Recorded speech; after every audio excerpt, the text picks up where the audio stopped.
This currency focus is proudly brought to you by TreasuryOne, South Africa's leading treasury solutions company that unlocks financial value for your business.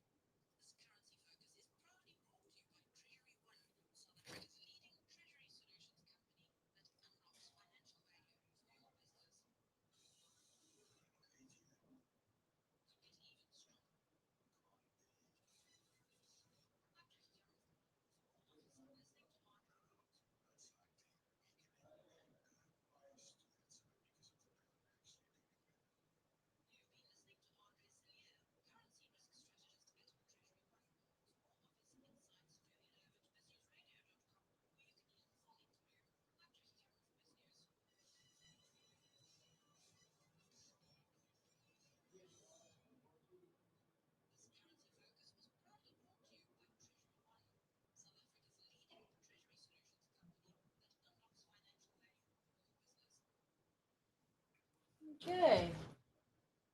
Great. What are they waiting for? Art.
of this is going to be cobble.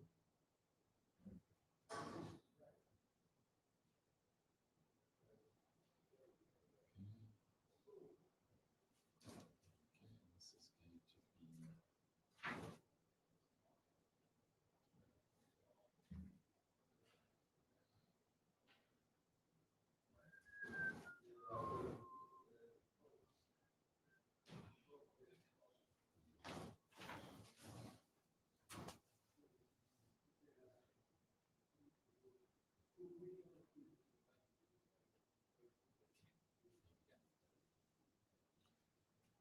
right. We have got 11 people on the chat at the moment. That's quite good for 5 minutes to go.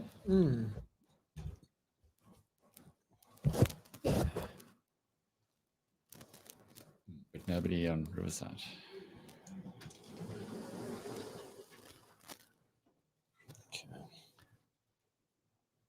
Hello, everybody on YouTube. I hope you can hear me now. There is a little box there that says live chat. I see my cool cup. It says Alec BizNews. What does it say? Valued team member, 7th birthday celebrations. We all have little cups that make us happy. Okay, let's just put that there. There we go. Okay. And anyway, just getting back to YouTube, there is a live chat on the right-hand side. I see Mlungisi has already written something there. Cool. Okay. So just if you've got anything that you want to talk to any of our guests or pose any questions, tonight Shapiro is our guest co-host, please just pop it in on the chat and then away we go. So that's the whole idea of having it interactive. Let me just make sure that this little baby's also.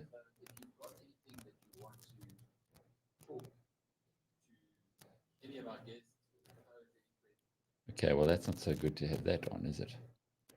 Let's just delete all of these. There we go. Fantastic. On top of which we switched off that microphone. And that one on my computer. Okay, so.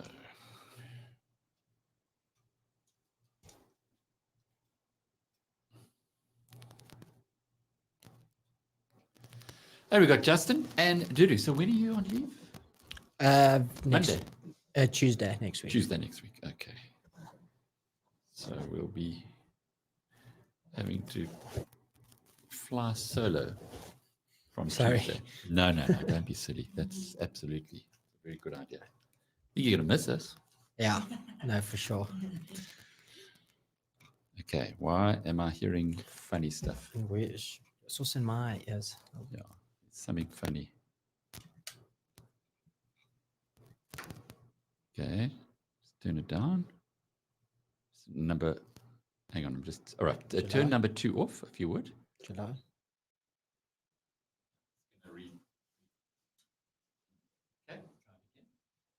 That sounds better. Yeah, no more fiddling. It could very easily be. How's it, July? How you doing? Can't hear. Is he on? No, there's something funny going on here. Something's going on. Something strange. Okay, let's just see. Okay. Seems a bit better. Gone. It does seem to have gone. We can't hear you, July. I think you might be muted. No, you're still muted.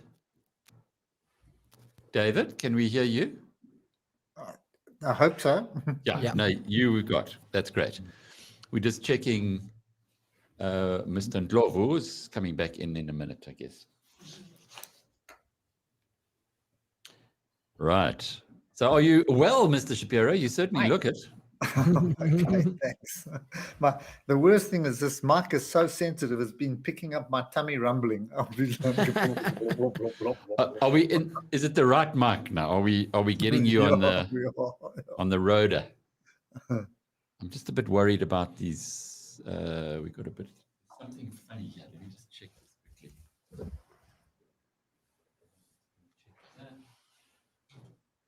I thought I tested this technology and it worked. Can you hear me? Yeah, we got No, you. now we got you We 100%. got you. Wonderful. Thanks Perfect. for That's joining better. us tonight.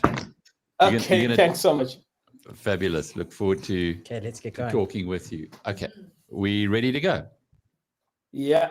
Stand by. Business Power Hour starts in 25 seconds.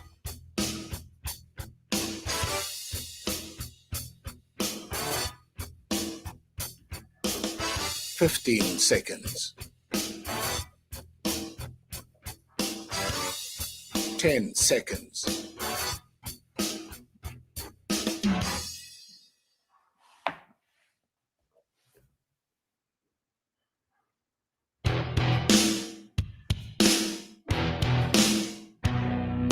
'The BizNews Power Hour'.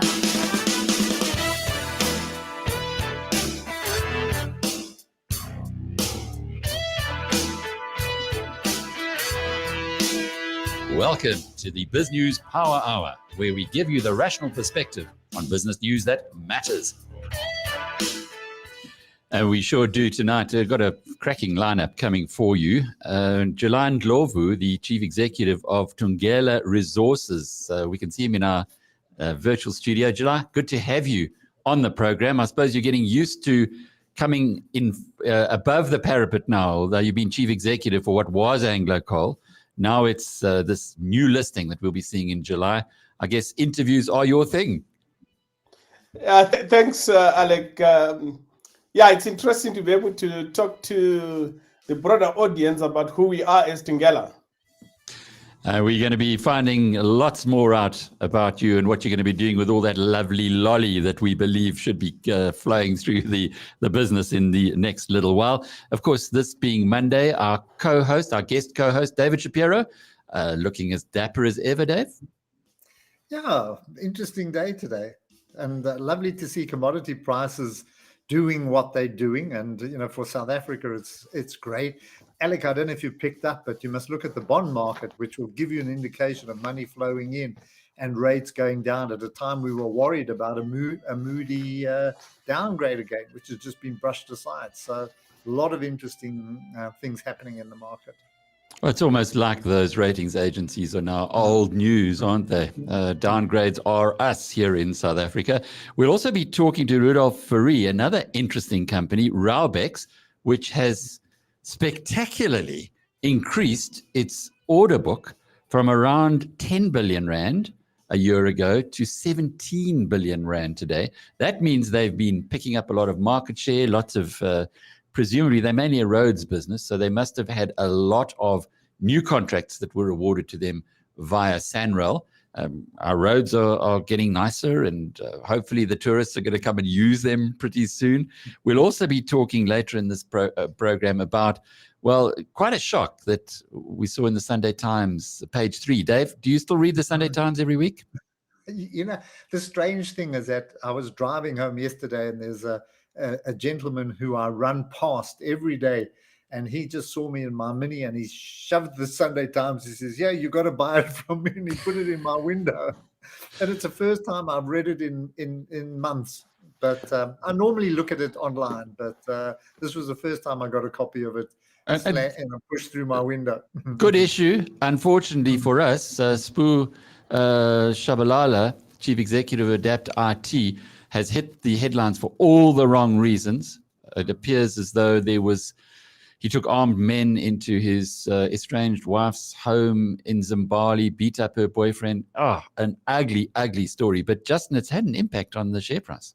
13% down today. I mean, the one thing that really caught my eye was that it just seems a little bit out of character. I mean, Sabu's been in the studio with us once or twice.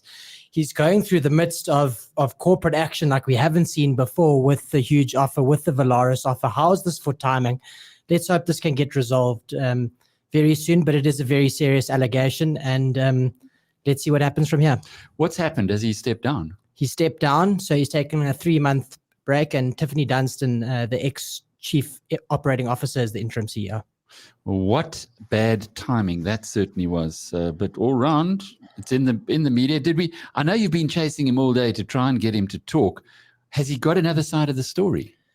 No, I didn't follow up to that extent. I asked him to be a part of the show. He couldn't. He said that his attorneys are currently drafting responses to the allegations, and that was about it.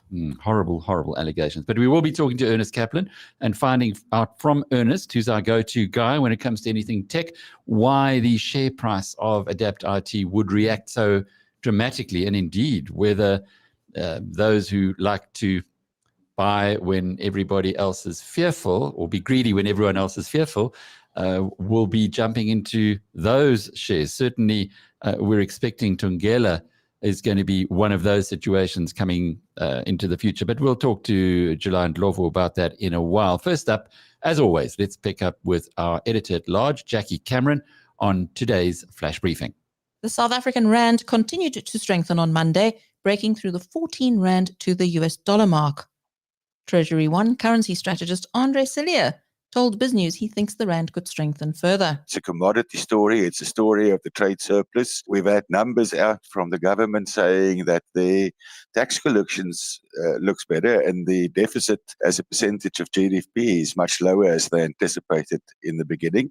So that helps. It's been below 14 this morning, and I think we will most probably see it going below 14 again this week.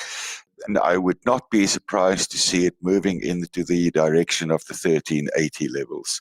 And I think then we will change our range trading that we have and move into a new range of 1380 to 1440. South African presidents attended the ceremony to open the $260 million Kazungula Bridge between Botswana and Zambia, near the quadripoint that links those countries with Namibia and Zimbabwe. The 923-meter road and rail bridge offers a faster and cheaper alternative to a route via Bite Bridge on Zimbabwe's border with South Africa. Botswana President Mokgweetsi Masisi and Zambian President Edgar Lungu presided over the ceremony on Monday, while the Democratic Republic of Congo President Felix Tshisekedi, Mozambican President Philip Nyusi, and Zimbabwean President Emmerson Mnangagwa also attended the ceremony. President Cyril Ramaphosa has warned against vaccine apartheid in his weekly letter to citizens. He says that vaccines need to be viewed as a global public good, and the intellectual property, knowledge, technology, and data related to COVID-19 vaccines should be available to all. South Africa and India have recently submitted proposals on the World Trade Organization's agreement on trade-related aspects of intellectual property rights that would allow for a temporary waiver of certain aspects. This would mean wider access to the technologies needed to produce vaccines and medicines. He's quoted as saying, "A situation in which the populations of advanced rich countries are safely inoculated while millions in poorer countries die in the queue would be tantamount to vaccine apartheid.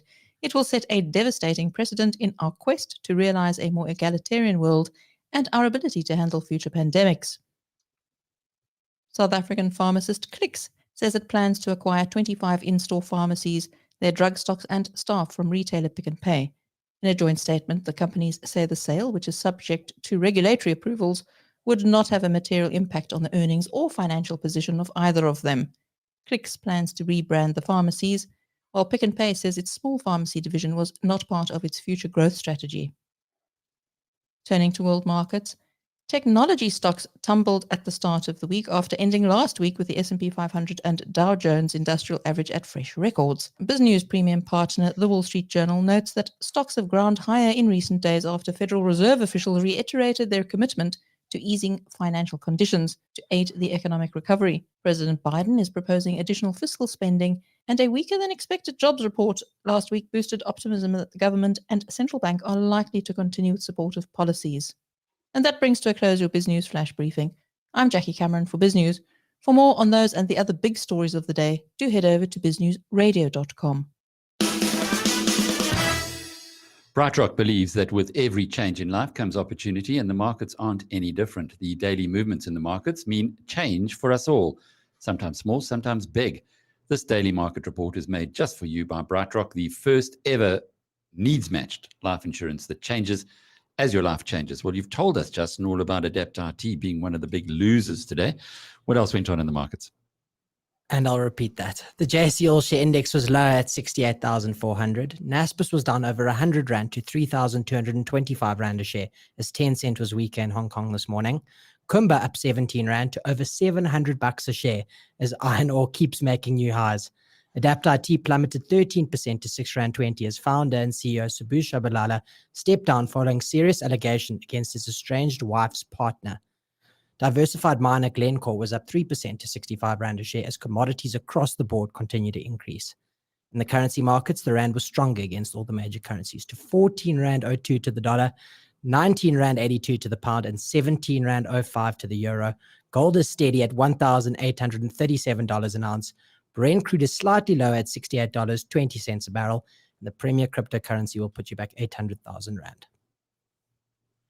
And this market report was made just for you by BrightRock, the first ever needs matched life insurance that changes as your life changes. You're listening to the BizNews Power Hour, brought to you by the team at biznews.com. Julian Glovu is the chief executive of what used to be Anglo Coal, now is called Thungela Resources. Big job that you've got, have had for a long time, but becoming the CEO of a substantial listed company, I guess, is going to change your life. How do your family feel about this? Well, we've looked forward to it for a while. So we've known that it's coming, and that I'm going to live in a glass house for a change. But other than that, they look forward to that work. It's been going on for a long time, as you say. I was looking back at BizNews 2017. There was people like Phuthuma Nhleko, Jabu Mabuza, and then, of course, the guys at Seriti Resources were all putting in bids. They wanted to take Anglo's coal division off Anglo Americans' hands. That's 4 years ago. So the whole process must have been quite distracting for the management team. How did you manage, or how were you able to continue with the business when you've got this big overhang? Alec, we've been on two different processes. One which you completed in 2019 and this one. What we did, we looked at our portfolio way back in 2015 and decided we actually wanted to create an export-focused business. And to do that, what we're going to do is to exit our Eskom-tied business. That's the business that we actually had in 2015, a significant volume supplying Eskom. We exited that part of the business, and that's what created Seriti. And we also exited the greenfield projects that go with that. Once that had been complete, we then decided, given what is actually quite an interesting dis-synergy that was beginning to develop in Anglo-American, where you would find shareholders who look at Anglo-American and say, it's holding thermal coal assets in their portfolio, but actually we don't want to hold thermal coal. And yet it's actually quite small. It was quite small in Anglo's hands, 4% of their earnings. And then there were people who wanted to have exposure to thermal coal, but again, they couldn't buy the Anglos because, again, 4% is too small. And that dis-synergy became an issue, and we needed to be able to make a decision. And that's when in 2019, we decided, actually, these two businesses would be better off going their separate ways, strategically beginning to chart their businesses. So although we've been talking about reducing Anglo's coal holdings since 2015, we actually have been in two separate processes during that period. I like the way you put it, because it's very different to the way that they're talking in London. In London, they're saying, get rid of your coal. Anglo, you're a London Stock Exchange listed company. We don't like this asset that you've got in South Africa, and indeed in Colombia as well.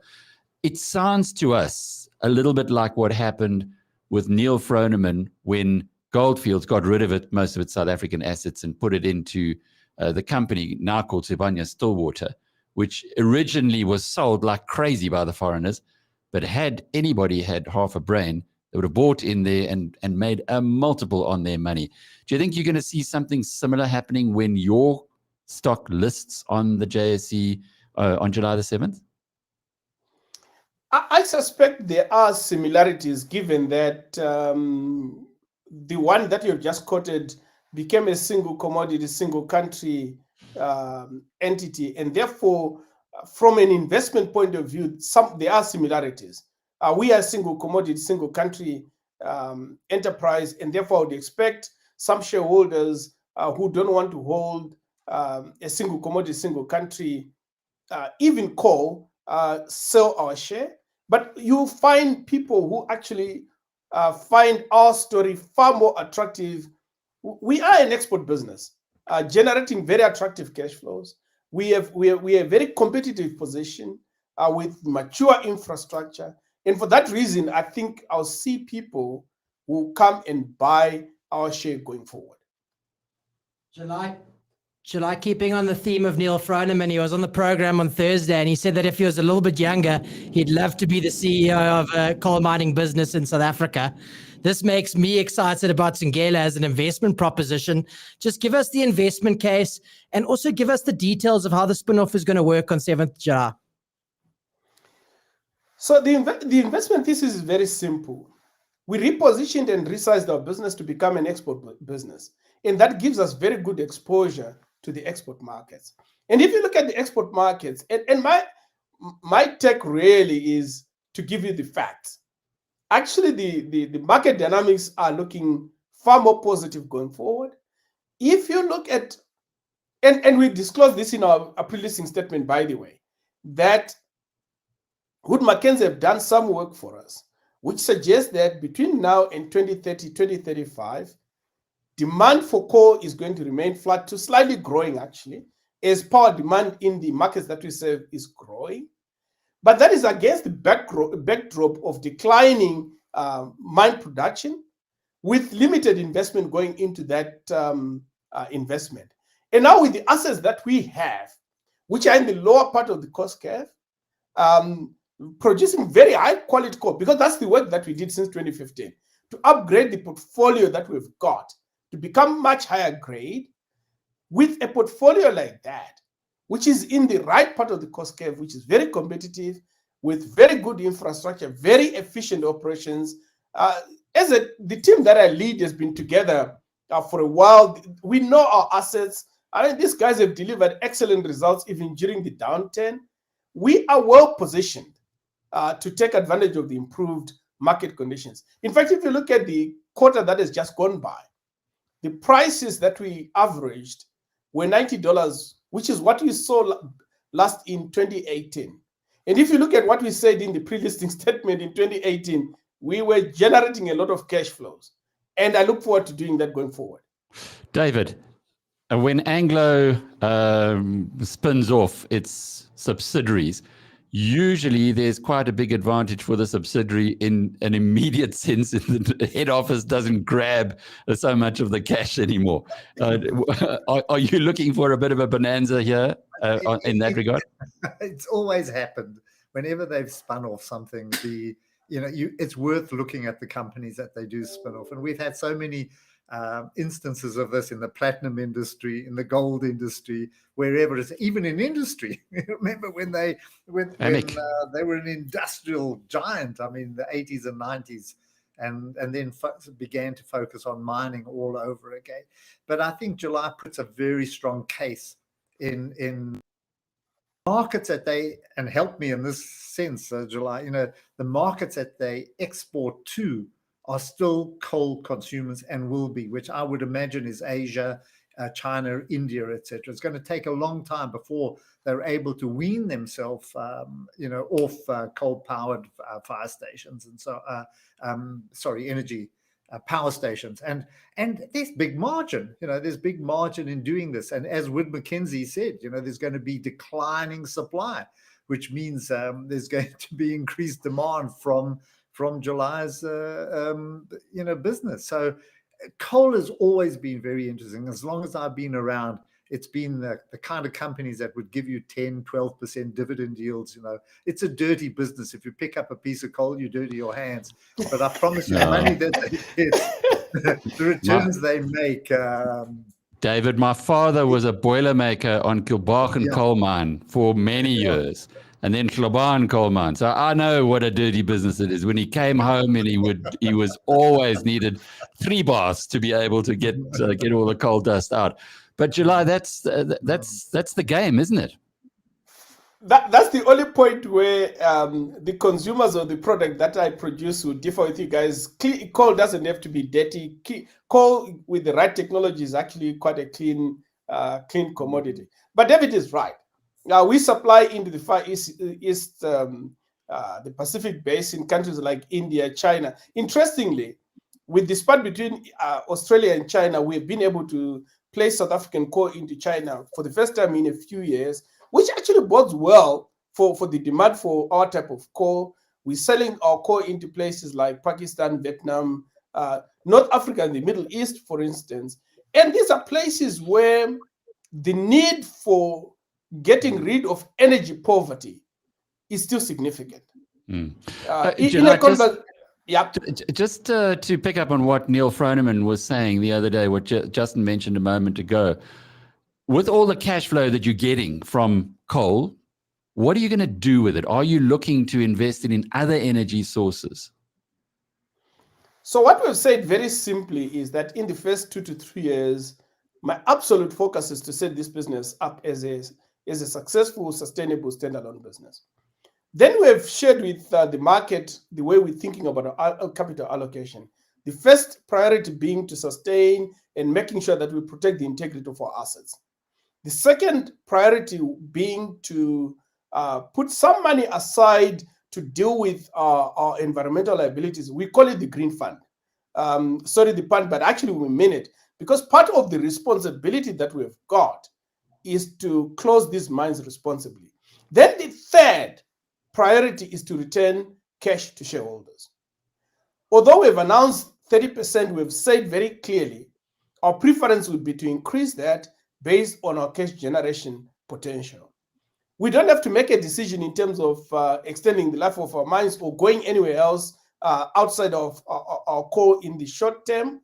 I would say over the next 2 to 3 years, what you should watch us doing is running our assets, making sure that each asset is performing to its full potential, generating cash flows, and making sure that our stakeholders are happy.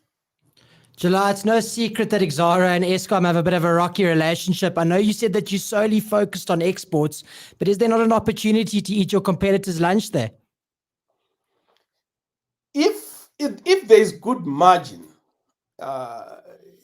what determines the customer we sell to is nothing other than what gives the best margin for a coal. I would look at it. And what about Optimum Mine? We know it's gone through Glencore, Gupta's, Business Rescue. Now that you're going to be sitting on a substantial asset base, would you be looking to buy that big coal mine and perhaps re-enter that way into the Eskom market? That hasn't crossed our mind, Alec. It's not an asset we've looked at the moment, so I wouldn't even consider it just yet. By the way, we have got substantially more attractive options internally before I look outside.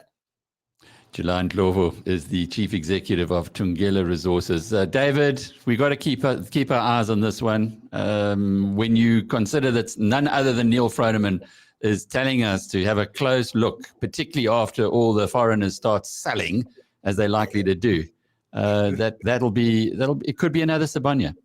He understands mines that make money on the stuff that they produce. In other words, that they sell it for more than it costs them, and they put money in the bank. So he understands those kind of businesses.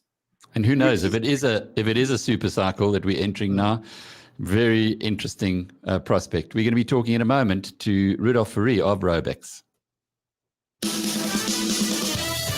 You're listening to the BizNews Power Hour, brought to you by the team at biznews.com. Well, Dave, you know the construction sector. It has been a wipeout over the past few years. There's really 2 good companies left. One is Wilson Bailey, the other one is Raubex. And we could see that with Raubex's financial results today, the way the share prices run. Good to have you on the show, Rudolf. Did you think this time last year that you'd be virtually doubling your share price in 12 months, given that the challenges that you'd had to face from an operational perspective? Yeah. Good evening, Alex, and good to be here. Look, I think you might be muting yourself on your side, Rudolf. Perhaps you could unmute yourself on your side. You're fine here. Okay, well, while Rudolf attends to that, because we're not able to hear him in our virtual studio, Dave, just to give you a little bit of the background on this company, financial results were out today. Rudolf, let's see. Have we got you? Yeah. No, still not hearing you. The financial year to end February, their revenue was up very slightly. Operating profit down 24%. Operating profit margin, I mean, how's this for a company that generates around 8 billion in turnover? Operating profit margin, not bottom line, operating 4.1%, down from 5.5%. So for every 100 rand in construction or in roads that they build, they only get 4 rand in profit. I mean, it's a really tough business. Well, it's been very tough because the contracts haven't been there. You know, when you haven't got contracts and you have to battle for them, it's the kind of cycles that construction goes through. But, you know, they've survived. They've done pretty well. And I mean, if you read through the result, if you look at the second half, things are happening, particularly, you know, if you look at that order book, and I mean, that's virtually doubled. I didn't go through every element of it, but there's another one you've watched, and the three that I watched, you know, we always liked Wilson Bailey, but you've got Raubex and you've got Afrimat. And both of them have changed their direction and have adapted to change circumstances and are coming out okay. Rudolf, I think we got you now. That order book up from 11 billion to 17 billion. Yeah, so just to unpack, you can't really look much into the figures last year. It was heavily impacted by COVID. We didn't work for 3 months. So, you know, we showed quite a strong recovery the second half, which we would like to believe with a strong order book, which we just mentioned, we could, you know, build on that going forward. So hopefully it will be better than 4 cents in the rand going forward, Alex. But the order book, you know, what's very encouraging is the order book. So we're seeing that government is spending money on infrastructure, SANROL, on the housing side, public works. We were quite pleased with Zim Borders, Beitbrug Border Post, which is our biggest contract ever. It's a 2.5 billion rand contract, upgrading the border post. So going forward, hopefully it will, you know, as I said, will be better.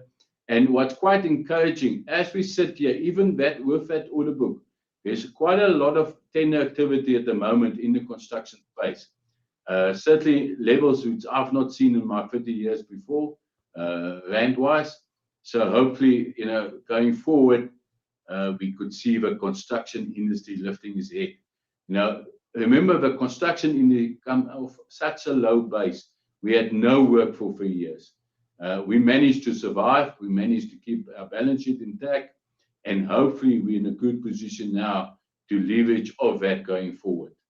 Just tell us a little more about Beitbrug. And I want you to explain this in the context of the money that you lost further north on the Cameroon shopping center that you say in your results you lost nearly 100 million rand on that. So you go into Beitbrug, you've done 100 million rand on a Africa project. This is now working with the Zimbabweans to a large degree. Are you then asking for upfront guarantees for money in the bank before you do anything? No, I need to unpack this for you to understand the risk profile, and I'll touch on Cameroon as well. So Beitbrug Border Post is a contract, it's a concession contract, and the banks, and it's mainly South African banks, is our client, and we're getting paid in dollars. We do the project from Messina, from a South African side, so we see it is really a home type of project. So there's no risk as a client that defaults on payment, because the banks, the African banks, is our client paying us as a concession, as part of the concession contract. So, and the risk profile is a bit different. And the work we're doing there is basically work we do day to day. It's buildings, parking areas, access roads, reservoirs, dams, housing, that type of work.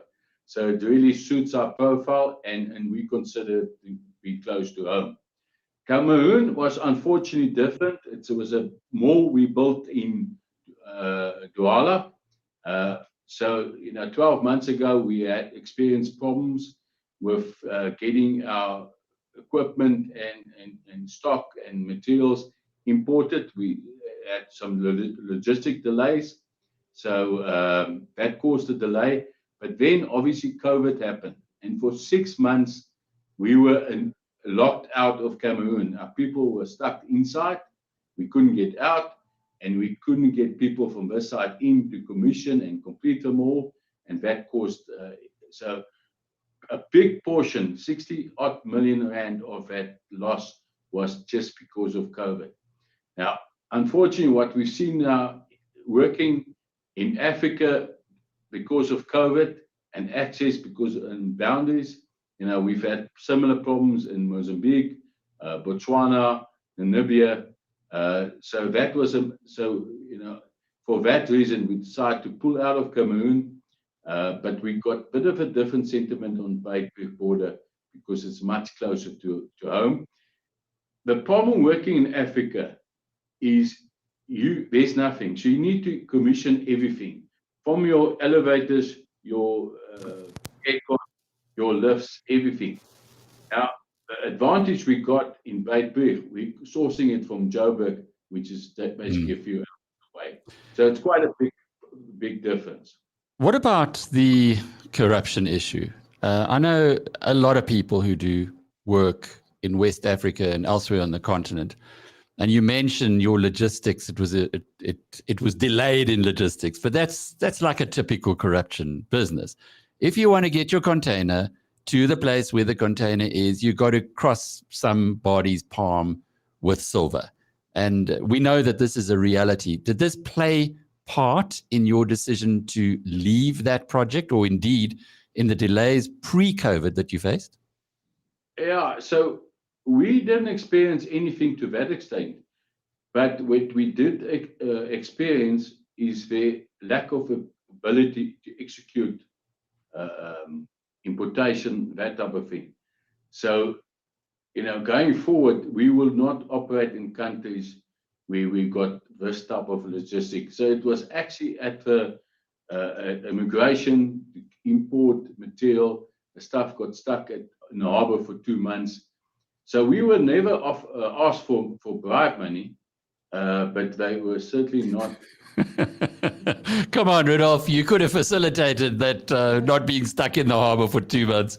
This is the real world we're talking about here. We know that ShopRite have pulled out for similar reasons, and that's really, you don't want to sit here and say, oh, everything's cool, you don't have to bribe anybody, and then the next guy listening to this goes in there and he's faced with that issue. It's a reality. Yeah. How it works on the importation, we normally use a certified agent to do the importation on our behalf. Okay. Okay, so the certified agent. All right. Rudolf, as Alec was saying, this is just a common theme. Doing business in Africa seems extremely tough, as you've highlighted, and South Africa included. I know you guys are looking to grow your business in Australia. Tell us what's going on there, and is business a bit easier in that part of the world? You see, what we like about Australia, it's a very regulated market with the rules the same to everybody. Okay, so it makes planning and management much easier. Now, Australia is not a big portion of our business, about 10%, but we showed quite good results this past year, so growing quite nicely with a decent margin. So we would like to develop that. So we're not, not organically, we're not going to do major acquisitions there. But Australia, what makes it different, we are a smaller type of contractor in Australia, not as big as here, because believe it's less competitive. We're in a very specialized market in Australia, and we will continue to focus on a specialized client base there. So we're not doing the major design and build construction jobs. So to give you an idea, we typically do 100 to 150 million rand type of contracts, which is on a much smaller scale as what we're doing here.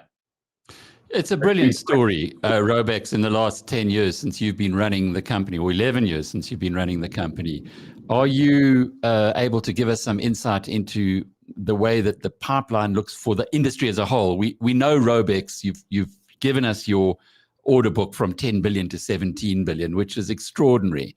How much of that is the growth in infrastructure generally, and how much of that is you just winning the contracts because there's no Group 5, there's no Basil Reed, there's Avenge and Murray and Roberts are pretty much on their knees. So the competition seems to, well, much of the competition seems to have faded away. Yeah, so there's still quite a strong private sector of private contractors. It's quite strong. That's keeping the market very competitive still at the moment. But as soon as they've reached their capacity, hopefully we'll start seeing a less competitive market. So the margins is still under pressure, but the pipeline is huge. So on top of what we got on order book, and that's only contracts which we got and started working on, we're still waiting for some more projects.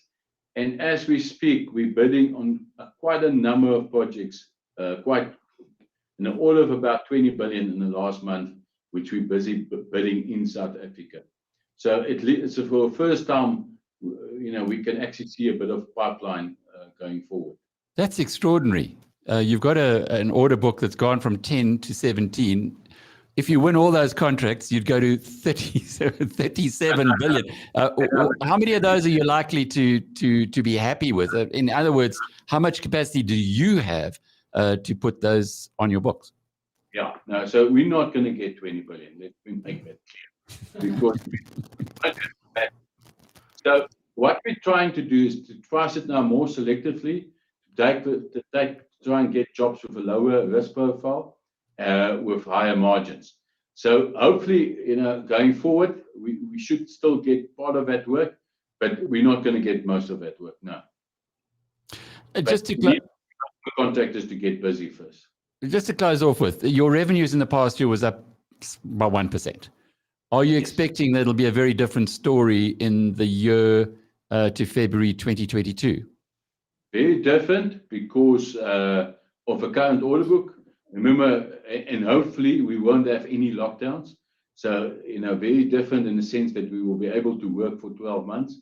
We're looking forward to some projects returns. Hopefully that will be some good margin work going forward. So we're looking at a much stronger next financial year. But remember now, we're coming off a very low base. And just broadly speaking, the new road contracts that you've won, can you tell us a little bit about them so that we know where the new roads are coming in South Africa?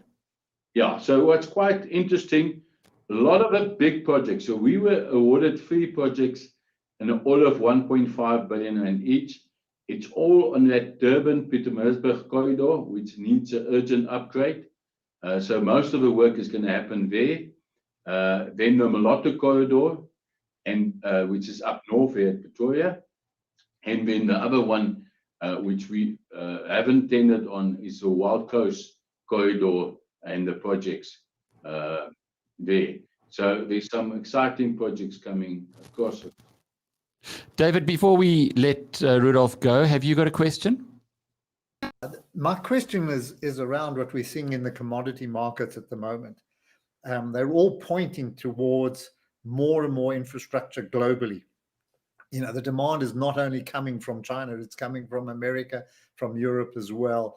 Of course, that's going to mean a lot more business for mining companies, and a lot more business for a lot of our for industry here.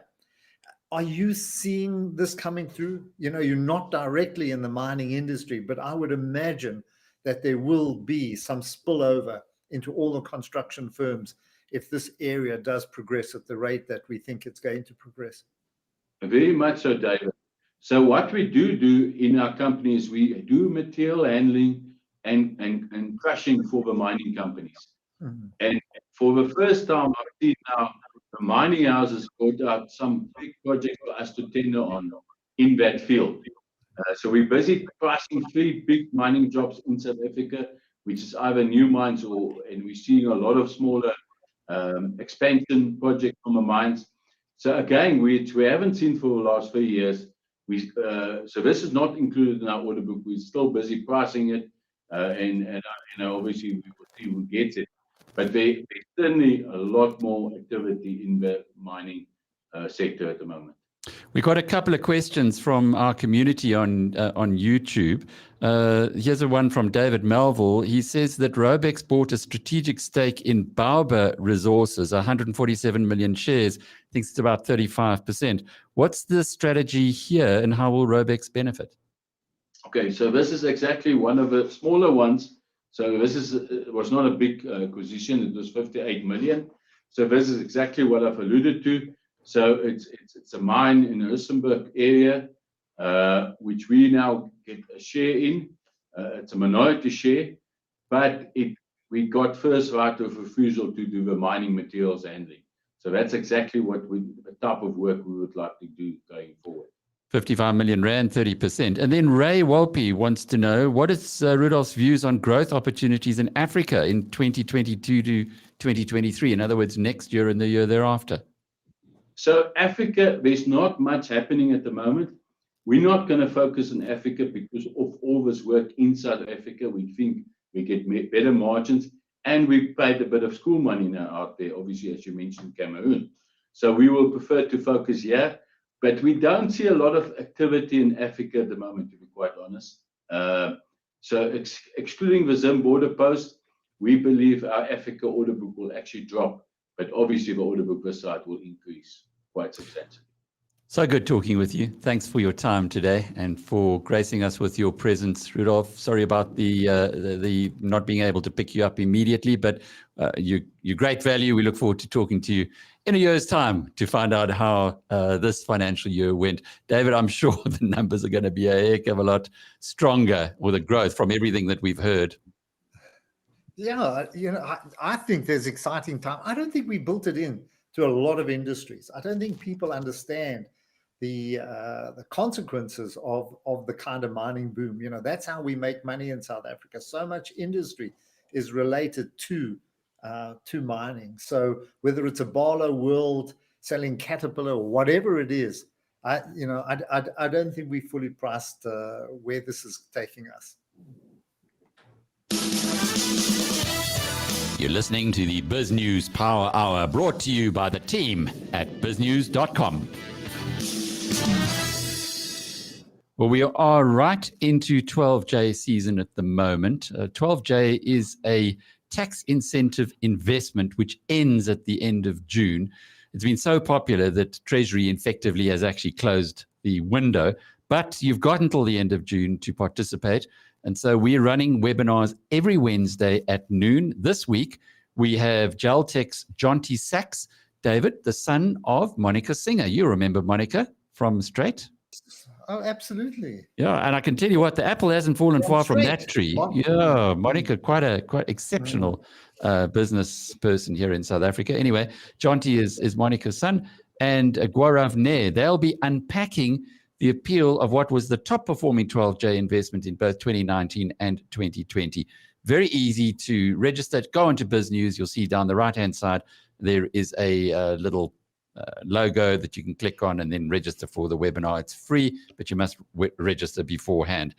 Irnest Kaplan joins us now on, what a story, Irnest. This is really kind of shaking the two of us here, Justin and I. Spooza, he's a gentleman. Spooz Shabalala, Adapt RT's chief executive, or certainly appears to be.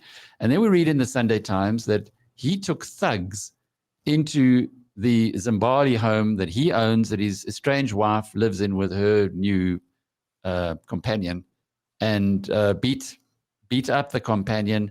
And there's a court case going on here, which is just ugly, ugly, ugly. And as Justin told us, just repeat that. What did the share price go down by? They lost 13%. 13%. Irnest, are investors panicking, or is there good reason for the shares to give up what must be 100 million plus in value?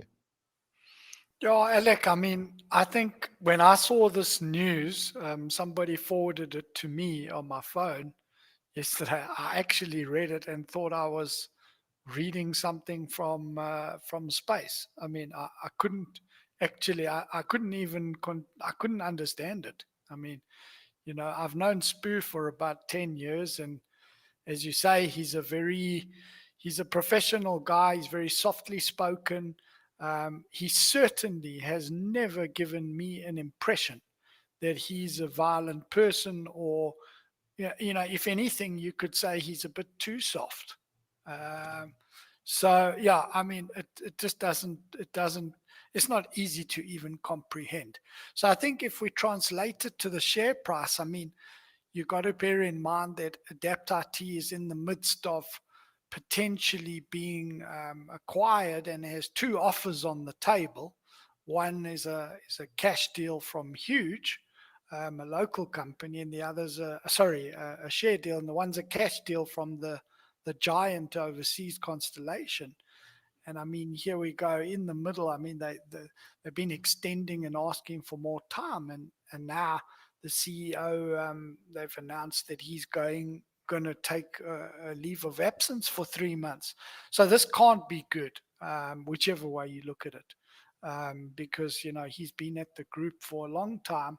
He's obviously done a lot of good things, and he's got a team around him, and now suddenly you just remove him. I mean, you know, look, he's not operationally involved in all the underlying businesses, so I'm pretty sure that there will be, things will continue. It's not like if you take him out for a while, the whole business collapses. But I do think this is a major unknown factor and a major shock and surprise. So it has to be negative, you know.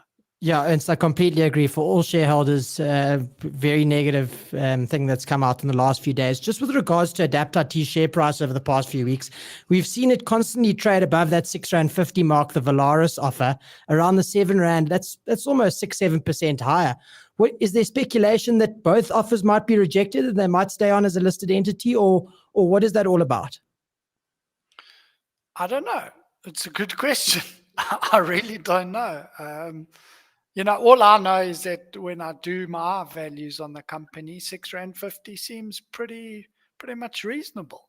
I mean, it's a bit low maybe, but it seems reasonable. And the only thing is that, you know, that's if you're a minority shareholder.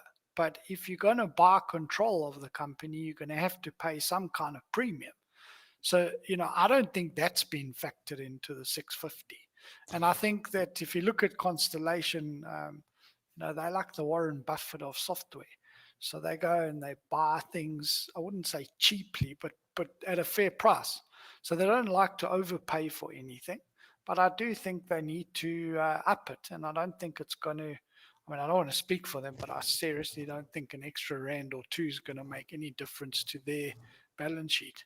But I guess what's now happened in the past, in the public domain in the past 48 hours, when you hit page 3 of the Sunday Times, it's not a good place to be when it's a negative story like this one. David, have you had anything in your long career in following the markets and following companies here in South Africa? Have you seen anything approaching this kind of drama and controversy?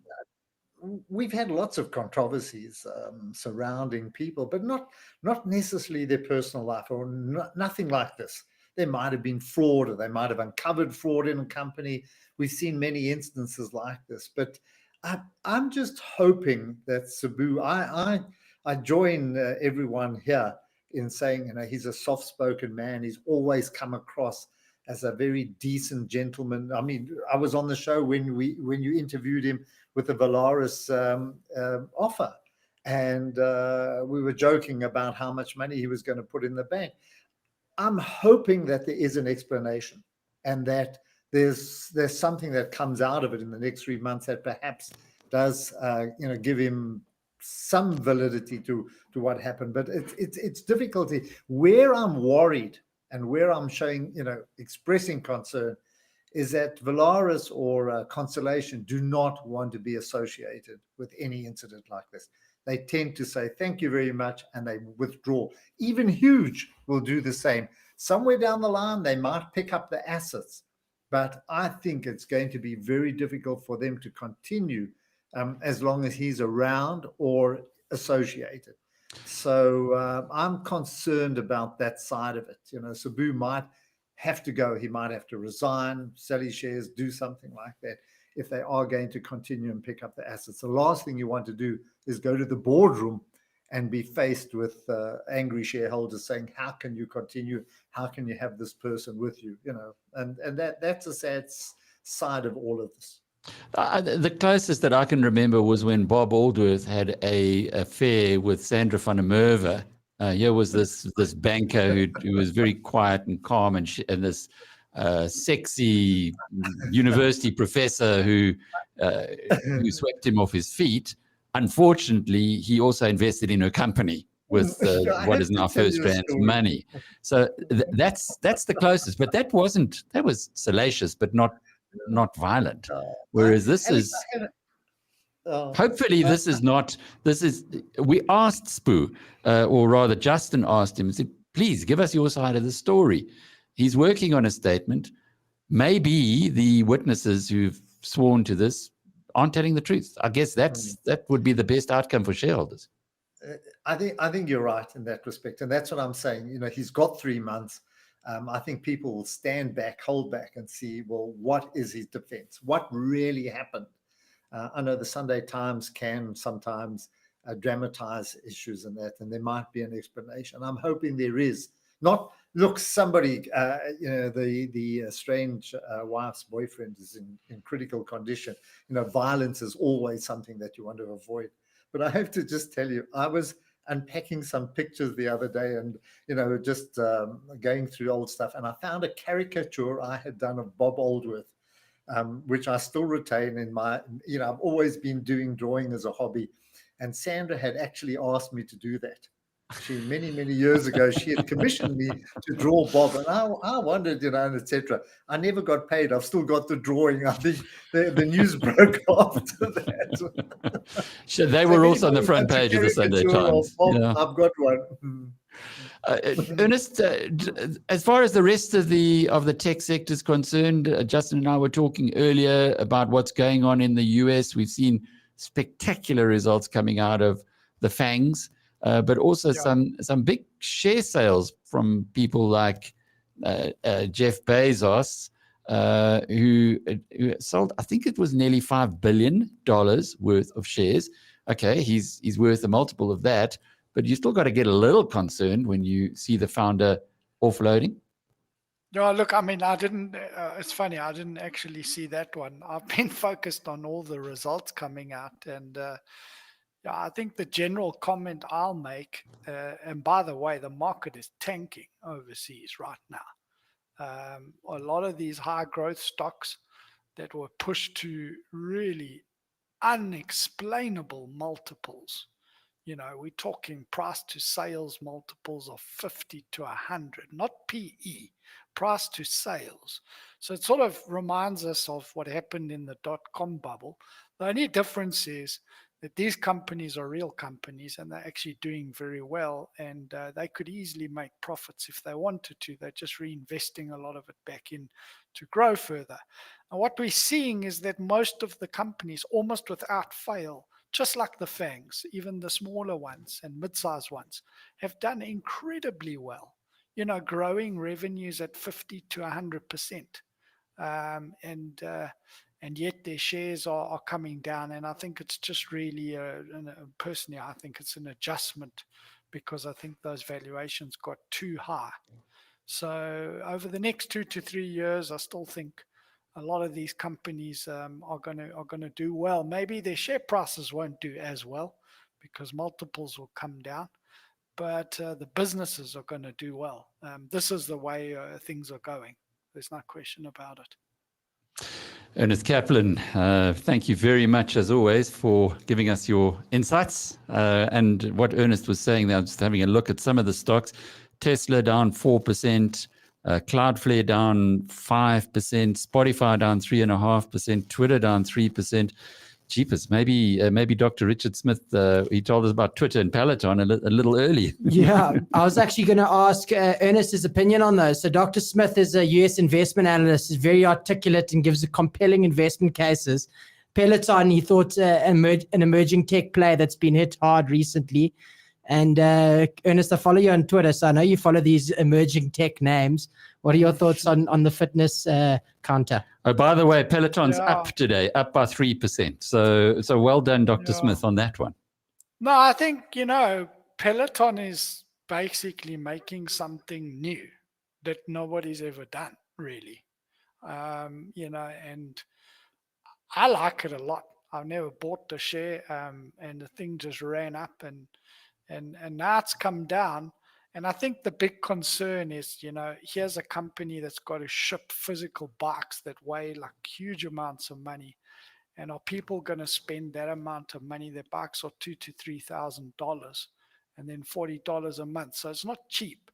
And, the gyms are starting to open up. And I believe there's a good portion of the public that would like to use this type of thing to save time. But it doesn't mean that every single person is going to have it. So I'd be a bit careful, with them. And they've got a lot to still do. They need a second, third, and fourth act over the next 5 years. And we don't know if they'll be the next Apple. Let's see. What about Twitter? Twitter's great, but I'm not. They're not that big. It's not a Facebook, and the advertising I see on Twitter is not really all that impactful. Everything, I'm not a big fan of it. I know there's arguments that they're turning things around, but it's not something. It's probably going to do well, but this is not like a giant in the making. This is not a Facebook number 2 sort of thing. Well, a word or two of caution there from Irnest Kaplan. Thanks, Irnest. BrightRock believes that with every change in life comes opportunity, and the markets aren't any different. The daily movements in the markets mean change for us all, sometimes small, sometimes big. This daily market report is made just for you by BrightRock, the first ever needs-matched life insurance that changes as your life changes. Justin, markets today here in South Africa, and I've got US markets if you want. Perfect. The JSE All Share Index was low at 68,400. Naspers down over 100 Rand to 3,225 Rand a share as 10 cent was weaker in Hong Kong this morning. Kumba up 7 Rand to over $700 a share as iron ore keeps making new highs. Adapt IT plummeted 13% to 6 Rand 20 as founder and CEO Sabu Shabalala stepped down following serious allegations against his estranged wife's partner. Diversified miner Glencore was up 3% to 65 Rand a share as commodities across the board continue to increase. The currency markets, the Rand was stronger against all the major currencies to 14 Rand 02 to the dollar, 19 Rand 82 to the pound, and 17 Rand 05 to the euro. Gold is steady at $1,837 an ounce. Brent crude is low at $68.20 a barrel, and the premier cryptocurrency will put you back 800,000 Rand a Bitcoin. And in the US markets, Apple's down 1 1/3%, Netflix is down 1 1/4%, Microsoft slightly lower, 0.5% down, Amazon down 2% today. Some of the smaller stocks over there have also taken a bit of a hit. I mentioned earlier, Cloudflare down 5%, Spotify 3.5%, Twitter 3%, and the mighty Tesla down by 4%. So Irnest tipping us off there that the US markets are I won't say in trouble, but they certainly are having a down day. This market report was made just for you by BrightRock, the first ever needs-matched life insurance that changes as your life changes. All right, David, before we depart, are you going to use this pullback in US tech stocks as an opportunity to purchase more? In certain areas, I think as we get this economy opening up, you're still going to get people advertising. And the two vehicles for advertising still remain Facebook and Google.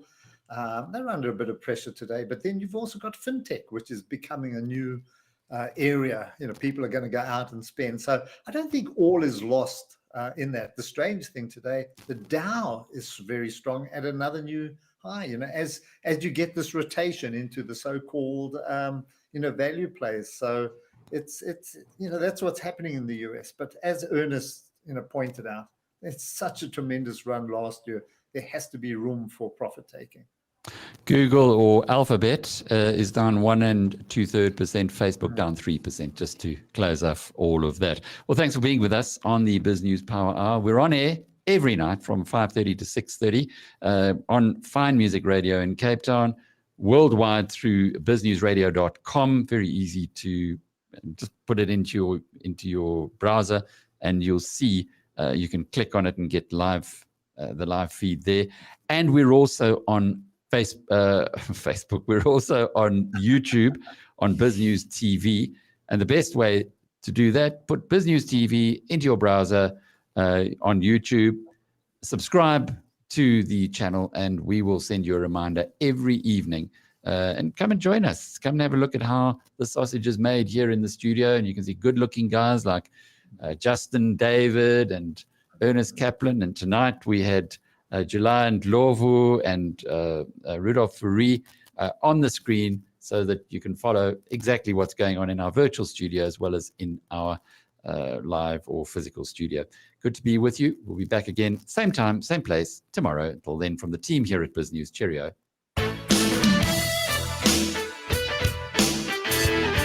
You've been listening to the Power Hour, brought to you by the team at BizNews.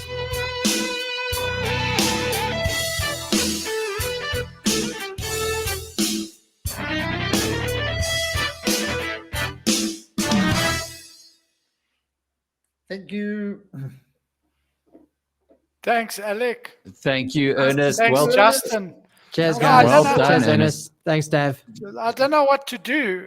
Does one just disconnect when you finish speaking, or what? yes. Well, you can stay. You can disconnect now. But yeah, it's basically what happens is that we've got software here called Riverside, which you can see, and so you can see all of us there.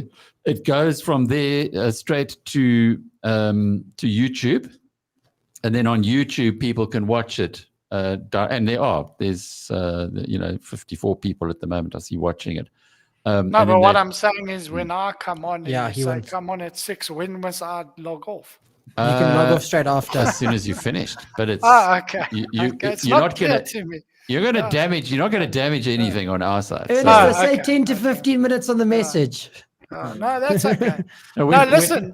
Let me tell you, this stock market can fall a lot, and it's funny because halfway through the run-up last year, I was trying to run models on some of these companies out of curiosity, and I couldn't work out how they're valuing these companies because they were too high. Because you couldn't make sense of them. Like they were ridiculously valued. Obviously, I'm from a conservative side of things. And, as I started understanding things better, I started seeing that, maybe my forecasts are a bit too conservative. But yeah, these stocks, they can drop another 30, 40% easily, and they'll still be expensive. It depends which ones. I'm saying that Exponentiality is I'm talking about the mid-sized high growth tech, not the emerging tech, as Dr. Smith calls it. Yeah, but it's interesting that he picked Peloton and Twitter. He says a lot of guys that he knows are doing work on Twitter, and they're very positive about it. But he didn't. There's some of the others are crazy. I think it'll be good over the next year. I mean, they're doing good things. Just on Peloton, we're going into the subscription economy. People subscribing for things, and not like they used to do. And Peloton is a subscription model. You buy your equipment, and there are plenty of rich people. They had the issue with the return of their treadmills, and that caused problems. They were dangerous. But those kind of subscriptions, as we're seeing with entertainment, with every element of our life, with music Yeah. and that. And that's interesting. It's a very strong model, particularly as people move out cities and are not in cities and want to do gym at home. But Yes. I agree. No, with look, you. it's a very good thing. But I mean, the stock is trading. I mean, these stocks are trading at very high levels. I mean, and also with them, even though they're building their subscription base, they're still very reliant on the sale of the actual bikes. It'll take a few years before the bikes become less of an issue and the subscription becomes more of an issue. So the bikes is well. I mean, now they're recalling this tread because somebody died on it. And they actually said on the earnings result that they're going to spend something like $100 million just to air freight some of these backlog stuff, just so that they can give people a good experience. So I think they're handling the things well, and they seem to be a really fantastic company. And I'm sad because I tried to order one of these bikes last year. You won't get one, yeah? They said they can't give it, where I have to go on the waiting list for South Africa, which might be like 10 years. So it's a pity. We haven't got 5G or any of that. But it's not. I haven't. It's not just Peloton where you're on the waiting list. My daughter's got an online internet banking account from a company called Revolut, which is from Lithuania. I can remember seeing this guy in Davos some years ago. They've now got, I think, 15 million customers. But in South Africa, they say, sorry, you're on the waiting list. There's huge demand in South Africa, but there's a long waiting list, i.e. we aren't coming to your country yet. So it is it's a pity that we're fallen off the world. The reason that I mentioned that is because I've spoken to people who use it, and they say you really have to use it. Now, I'm a big spinner. Well, not anymore. But prior to COVID, I was a massive spinner. 3-4 times a week for years and years. Yeah. So I was keen to give this a go. And what these guys are saying who do like it is they say, you cannot believe how amazing the experience is and how well they've done it. So like people who don't use it can visualize sort of what it's going to be like, but people who actually use it are blown away. And they just carry on. But they want to. Ernest, what do you mean? Like, how is the bike that much better than, say, a Virgin Active spinning vehicle? So look, I mean, the thing is, well, forget. I mean, the actual bike, I think, is a few notches higher than the one at Virgin. So the actual bike is a very high quality bike. But it's the experience of the instructors. So they've got those studios where they employ like the world's best spinning instructors, and then you can pick if you want a class at 6:30 in the morning. You just go online and you check who's there at that time, and there's probably lots of classes, and you can pick, and then you compete against other people, or you. So it becomes like a social sort of thing, and there's a leaderboard of how much watts per kilo and all these kind of wonderful stats, and it becomes like gamification.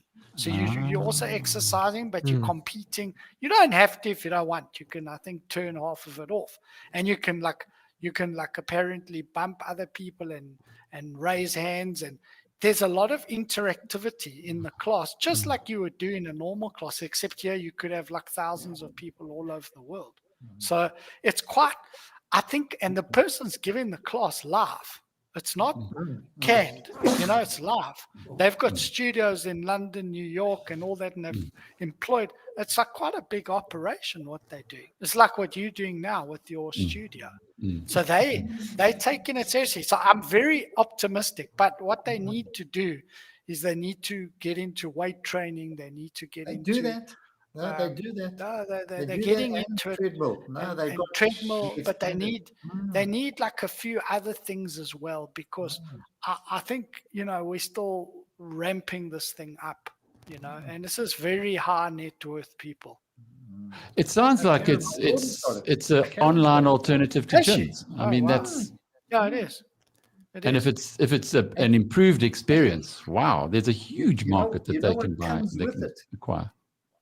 The gear, what you wear is also, because you're going to go onto Peloton, You can't be wearing an old Woolworths T-shirt, you know.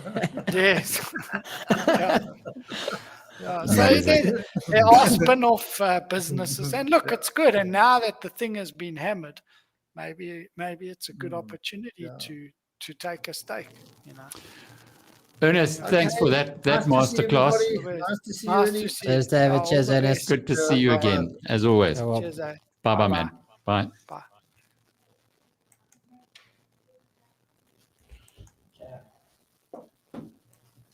There is something funny going here. Yeah.